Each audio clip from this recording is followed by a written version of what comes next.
Praise the Lord everyone. सबको जय मसीह की। आइए मैं आप सब के लिए उस पवित्र वचन को पढ़ती हूँ जो वचन हमें परमेश्वर के दास अपोस्टल अंकुर यूसुफ निरूला जी द्वारा और परमेश्वर की दासी पास्टर सोनिया यूसुफ निरूला जी द्वारा दिया जाता है।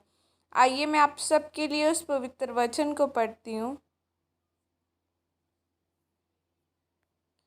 कि विश्वासी की ज़िंदगी में चुनौती क्या है। जैसे कि पवित्र बाइबल एक राजाओं तरह की एक आयत में लिखा है, तिशबी एरिया जो कि लात के परदेशियों में था, उसने अहाब से कहा, इज़राइल का परमेश्वर यहोवा जिसके सन्मुख मैं उपस्थित रहता हूँ, उसके जीवन की शपथ इन वर्षों में मेरे बिना कहे न तो मैं बरसेगा और न ओस पड़ेगी। आमीन। मेरे प्रियो, एक विश्वासी की ज़िंदगी की चुनौती यह नहीं है कि वह बीमार है, उसको परीक्षाओं का सामना करना पड़ रहा है या किसी सताव का सामना करना पड़ रहा है। विश्वासी की ज़िंदगी की चुनौती यह है कि चाहे उसकी ज़िंदगी के हालात कैसे भी क्यों ना हो, पर वह विश्वास में और परमेश्वर में बना रहे।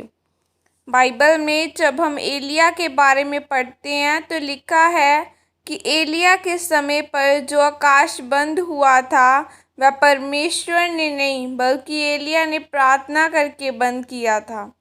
जब एलिया ने प्रभु के वचन में पढ़ा कि जब लोग मेरे हुक्मों पर नहीं चलेंगे और वह बाल देवता की पूजा करेंगे तो मैं आकाश को बंद कर दूंगा, तब एलिया ने इस वचन को लेकर प्रार्थना की कि परमेश्वर, आपने अपने वचन में कहा है कि जब आपके लोग आपके हुक्मों पर नहीं चलेंगे तो मैं आप आकाश को बंद कर देंगे और फिर आपके लोग आपकी ओर मुड़ेंगे। मैं प्रार्थना करता हूँ कि जब तक मैं नहीं कहता तब तक आकाश बंद रहे।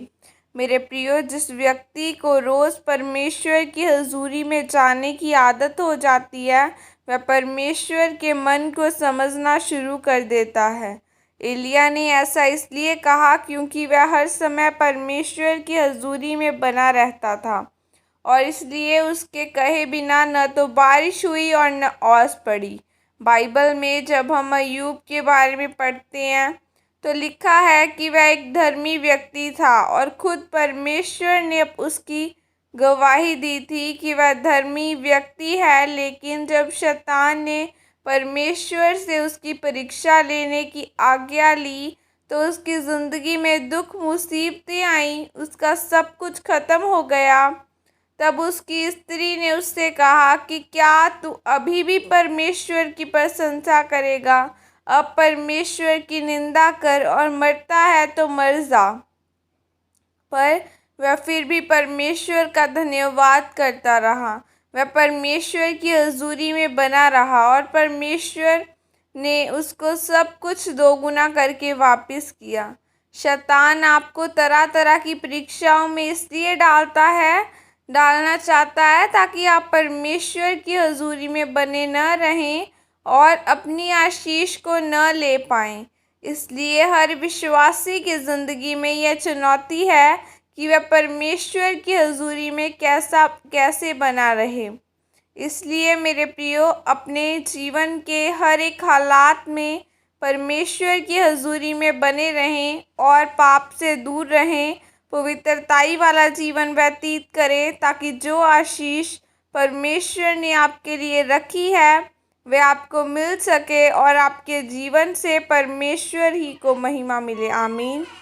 यह प्रार्थना आपके द्वारा की जाए। सर्वशक्तिमान परमेश्वर, इस वचन के लिए पिता मैं आपका धन्यवाद करती हूँ और पिता मैं प्रार्थना करती हूँ कि अपना अनुग्रह मुझ पर कर ताकि मैं अपनी चुनौतियों के समय में भी आपके वचनों में बनी रह सकूँ और आपके नाम को महिमा दे सकूँ। प्रभु यीशु मसीह के सामर्थ्य नाम में मांगती हूँ। आमीन आमीन। सबको जय मसीह की। God bless you all. खुदा आप सबको, आपके घरानों को, आपके जीवनों को आशीषित करे। God bless you. जय मसीह की।